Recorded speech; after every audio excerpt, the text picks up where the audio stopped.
Mette Frederiksen, AB Başkanlığında Avrupa'nın zorluklarını ele alıyor. Başbakan Mette Frederiksen, konuşmasında Avrupa'nın zorluklarını ve birliğini vurguluyor.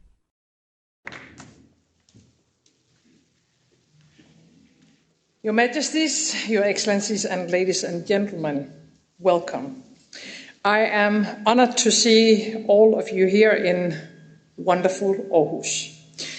If you look around, you see the work of, as just been said, one of our most famous architects, Arne Jacobsen.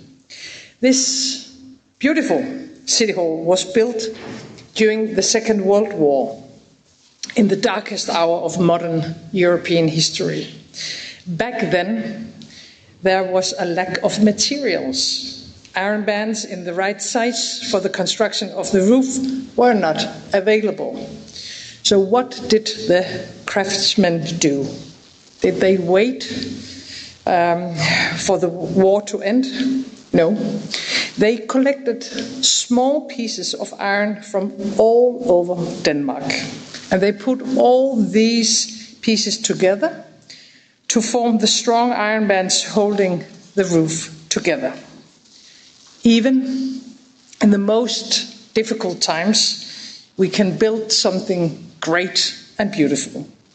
But only if we join forces and put together all the small pieces. Right now, Europe is facing the greatest challenges since the 1940s. Russia's brutal war against Ukraine, democratic elections targeted by foreign powers, pressure on Europe's external borders for migration, global economic uncertainty. Today, it is clear peace and stability on our continent cannot be taken for granted. The world order that we built together is trembling, and our security and our way of living is under pressure. The past 6 months have shown that Greenland and Denmark can rely on European family and friends when the storm hits us. The unity of Europe is real, and Europe can be strong when need is. Ladies and gentlemen, you represent decision makers, companies, unions, youth associations, and the press.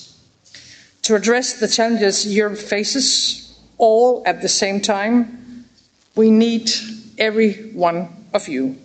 Not only to defend the interest of your stakeholders, but to take on responsibility and to join efforts to build a stronger Europe.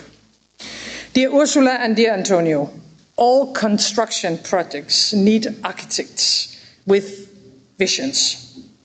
And we are lucky to have you in the forefront, drawing up the way forward. And during our presidency, Denmark is ready to support both of you. First of all, we need to pave the way for a much stronger European defense. Russia has converted into a war economy, and I see no signs that Putin's imperial dreams stop with Ukraine. If we as Europeans, if we are not able, if we are not willing to defend ourselves, then what is Europe? It was a grave mistake to cash in the peace dividend. A big mistake. For too long we spent too little, and we must never repeat that again. We have to rearm ourselves. We have to scale up our defense industry. We have to break down barriers and obstacles in our way. And as presidency, we will push for common ground on how to get there. Europe must be able to defend ourselves no later than 2030. And here we need to look to our Ukrainian friends. Dear Volodymyr, right now, European security rests far too much on the shoulders of your brave countrymen and women. You are fighting for your own country, and you are fighting for the rest of Europe.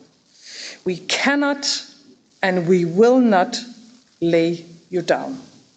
We must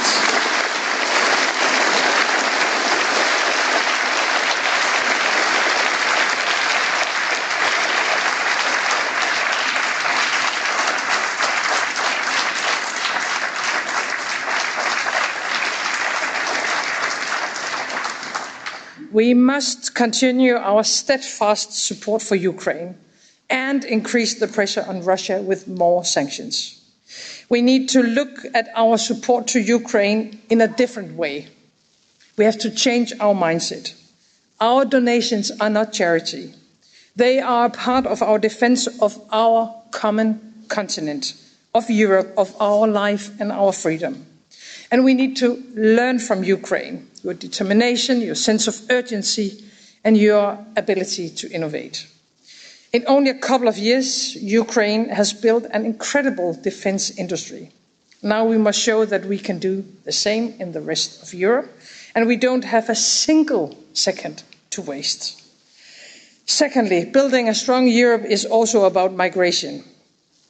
Right now, cynical smugglers have the power to decide who can enter Europe and who cannot. We need, of course, to be in control with our own borders. Who can enter and stay in our countries, that needs to be a democratic decision. Many come here to work and to contribute, but some do not. And around Europe, we now see the consequences: crime, radicalization, and terror. We have built some of the most and best societies ever, but we cannot accept anyone who wants to come here.